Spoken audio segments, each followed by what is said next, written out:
little preview, Jonathan, of what we're going to look at here. What film did you do this week? It's a film called Wasteland, which has been doing very well at film festivals. It's directed by Lucy Walker, who this year put out the film Countdown to Zero, which is a documentary about nuclear weapons, which is produced by Lawrence Bender.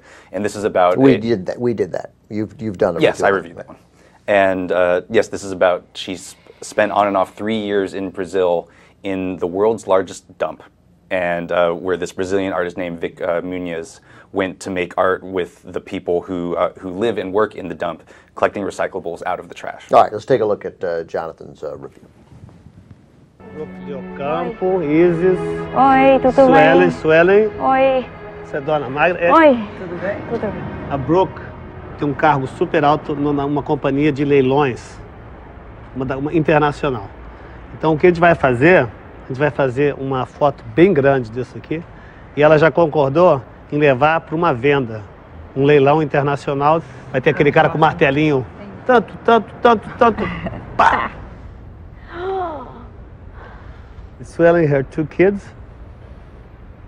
It all started by the feeling that we should do something that will convert back to them. We'll make, we're going to do something that's made out of garbage and it will be sold for a lot of money, and it will become something that they can put their hands on. They can feel it's actually help them. And at the end, they're not going to say, "Oh, Vic did it." Right. We did it. Right. Garbage is, by its nature, something we don't want to think about, which is why we throw it away, to get it out of sight and out of mind. Sadly, the same can be said of far too many people in the world, the poor and hopeless, whose existence we do our best to ignore every day as we go about our lives, who sometimes live in and off of what we discard, 2 symptoms of our disposable consumer culture. Both are the subjects of Lucy Walker's stunning, moving documentary Wasteland, which follows Brazilian artist Vic Muniz as he travels to Brazil's Jardim Gramacho, the world's largest dump, to see if he can create artwork made out of discarded materials gathered and assembled by the catadores, or pickers, who make their living salvaging recyclables from the hundreds of tons of garbage dumped there 24 hours a day, with the goal of testing his theory that art can change people's lives. Muniz, who lives in the US and is Brazil's most successful international artist, has become known for creating portraits made of materials integral to his subjects' lives. But going to Jardim Gramacho presented new challenges, including the chance of disease or being kidnapped or murdered by the drug trafficking gangs that infest the favelas, or slums, that surround the dump. But instead, what he found among the 3,000 to 5,000 pickers who live in the dump were people who are not only happy, but proud of the work they're doing, seeing it as an honorable alternative to drug dealing and prostitution. In addition, the pickers understand that by keeping over 200 tons of recyclables from entering the landfill every day, they're helping protect the environment for future generations. Muniz and his partner, Fabio Gavelder, begin taking portraits of some of the pickers, often posing them to replicate well-known works of art. There's Tiao, a young, charismatic man who's been picking since he was 11, and founded a cooperative to organize the pickers to improve conditions and worker treatment at the dump. Zumbi, Gramacho's resident intellectual, saves every book he finds, with the dream of one day starting a community library. There's Irma, who cooks meals for the pickers using discarded food, and Isis and Suelum, 2 young mothers whose work in the dump has saved them from becoming prostitutes.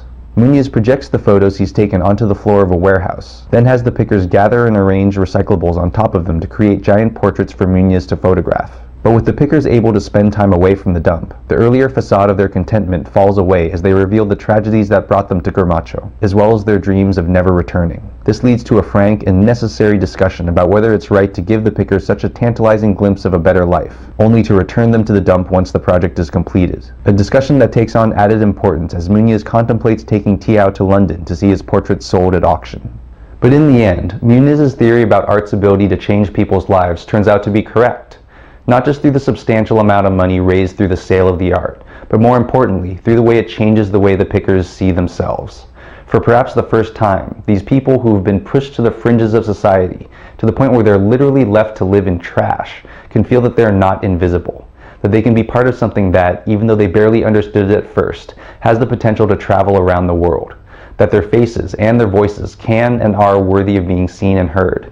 And, most importantly, that no matter how dark things may seem, there's always, always a chance for a better life, even if the route to get there is something they could have never imagined. As Muniz tells the pickers when explaining his project, the moment when one thing turns into another is the most beautiful moment, and that applies to everything. And as impressive as the art created in Wasteland is, the opportunity to watch the lives of the pickers transform into something else is the most beautiful thing of all. I'm Jonathan Kim, and this is a Rethink review. Jonathan, first of all, is there any movie produced in 2010 that's going to make less money than this one? Well, I mean, it'll probably get bought by HBO or PBS. I mean, it'll probably do as well as most documentaries do. I mean, can't all be Michael Moore. No one. It's going to make so little money, but because it's very noble. Well, it's got the credentials, though. I mean, it won the Audience Award for Best World Cinema Documentary at Sundance, Panorama Audience Award at the Berlin Film Festival. I'm not saying it's not good. Don't get me wrong. There appeared to be a woman in the documentary making some sort of trash soup. Yes, that woman is named Irma, and she's sort of known as like the cook of the dump. And she talks about how she gets food from like the food trucks that they sort of know her, and they'll bring her stuff like just before it expires or just after it expired. They're not getting those stuff off of the trash trucks as much. I mean, they're doing what they can. But she's not like finding stuff in the dump and then putting it in the soup.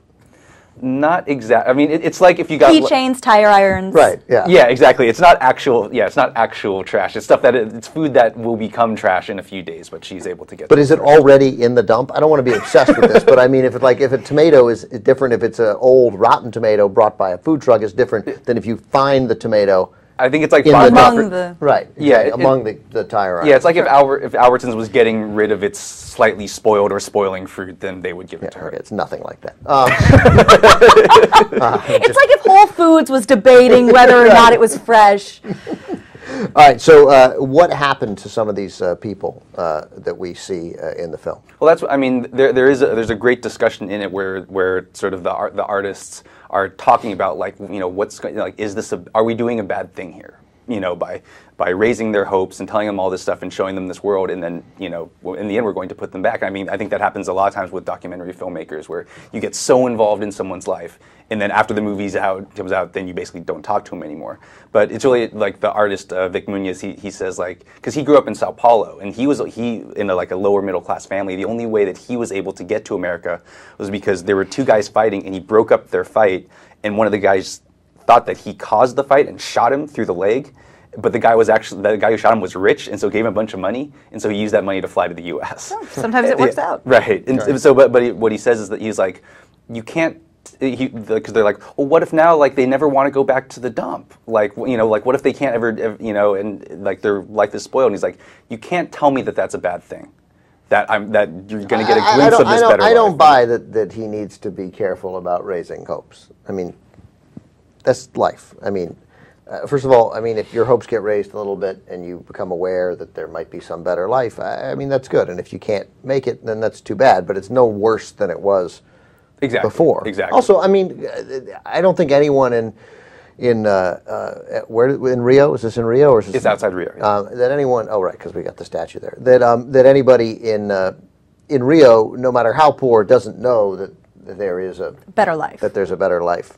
Somewhere, right. Well, I think because you see in the beginning, I mean, there is a lot of the people who are like, no, like I'm happy here. Like it's better than being in drug trafficking. It's better than prostitution. The devil, Yeah, they're used to it. Right. And I mean, they make like it said. I think I read somewhere they make about double what the minimum wage in Rio is, which could not be much. So what are we complaining about? But great job. But one of the guys. What's the minimum wage in Rio? 2 cents an hour. Exactly. Yeah. So I mean, one of the guys who is known for collecting books, like whenever he finds a book, he always keeps them. He had a dream of starting a library, and he does start a library. Oh, really? Yeah. One of the women filled with books that they find at the dump, or other real books. You got to get past this dump thing. The whole thing's about the dump. Well, it's also a learning center that gets 15 computers. So kids can get more of an education. Some of them go to school. None of the people featured in it actually end up going back to the dump, except for the woman who is the cook, who does it by choice. She started a small cooking school apparently, but then went back because she missed the people who she spent time with. And she wouldn't know what to do with firm fruit. Yeah. I don't want her teaching anybody else how to cook. But the interesting thing is the guy who who organized all the dump workers into a cooperative. I mean, he went on to sort of create a larger organization, and he's becoming very well known. And there's talk that he might actually run for president. Oh, really? Yeah, as someone who actually knows the struggles of poor people. Right. Well, that would be good. And he's also very charismatic and very smart, and he's actually the one who goes to London to see the portrait of him being auctioned, which is incredibly moving. And money was made from the auction. In all, $250,000 was made. And that money goes back into it all went back to the people. To those people who work In what capacity? How does it go back to them? I think that allowed them to get education, to be able to at least move out of the slum. That is, I mean, they all live in the slum that's right next to the dump. Right. They let them pick from the more recent pile of crap, where they you can make a stew. Right. A bouillabaisse, if you will. Yeah. I'm sorry, I'm an ass. I don't know what to tell you. Well, anyway, it's hard to imagine what this life could be like, And they also talk about times like finding dead bodies in the trash and things like that. I mean, it's this ridiculous life that they have to live. Yeah. But I mean, at the same time, I mean, it's interesting. They very much do see themselves as environmentalists. And like at one point, the guy Tiao who runs the cooperative, he's on a talk show, kind of like the David Letterman of Brazil. And the guy's like, so you pick garbage, and he's like, no, I pick recyclable materials that can be reused, so that's not garbage. Good for him. Yeah. Well, they also make the interesting point that they also make the point that in Rio there is no actual the city doesn't run any sort of recycling program, and so this is the only recycling that there is these people who have to live in the dump and get Did this make you want a vacation in Rio less? In Rio, not to the dump, but you'd still go to a resort knowing that essentially none of that money goes back to anybody who needs it. Would you still? Well, isn't that basically true in every country? Rio is a major city that is particularly destitute for those who don't have it. Yes, with all the favelas and stuff around it. Yeah, but you'd go. Yes, I would go. Would you go? They deserve my company. Wow. When you put it like that, I wouldn't be comfortable. I don't think I'd be comfortable doing that. To go to Rio? Well, yeah, but like you said, it's not like these people are benefiting from my big American dollars. It would be too depressing. Well, it's like, would you not go to the U.S. because the Appalachians exist? What's wrong with Appalachia? The Smoky Mountains? It's not the same. Yes, it's not the same. They're not living in a dump in Charleston, West Virginia. And they got banjos. Right. But by the way, I'd definitely go. I don't care. But it's it's important. I'm sorry that it's a very well-made movie. It's just I kept laughing every time you said anything approaching the world's biggest dump. I can't. It seems, and then the stew. God. Although a really interesting thing when I was in Korea last, there was a huge landfill right by Seoul, and what they actually did is they repurposed it, and they made it like a park, essentially. It's like this big hill, and there's nature trails on it, and local plants growing on it, and they're actually capturing the methane coming out of the trash under the landfill and using that to power buildings around the area, and there's windmills on top of it, and it is actually incredibly beautiful up there, and it's actually right around where the World Cup Stadium is. That sounds lame. It's terrific. Okay, America, that sounds fantastic. America could learn a lot from something like that. We don't learn anything from anybody else. We know everything that's exactly. best. Reinventing the wheel every single day. We're the best. We're 29th in math and 23rd in reading. USA. We're number one. Yeah. All right, Jonathan. Thank you.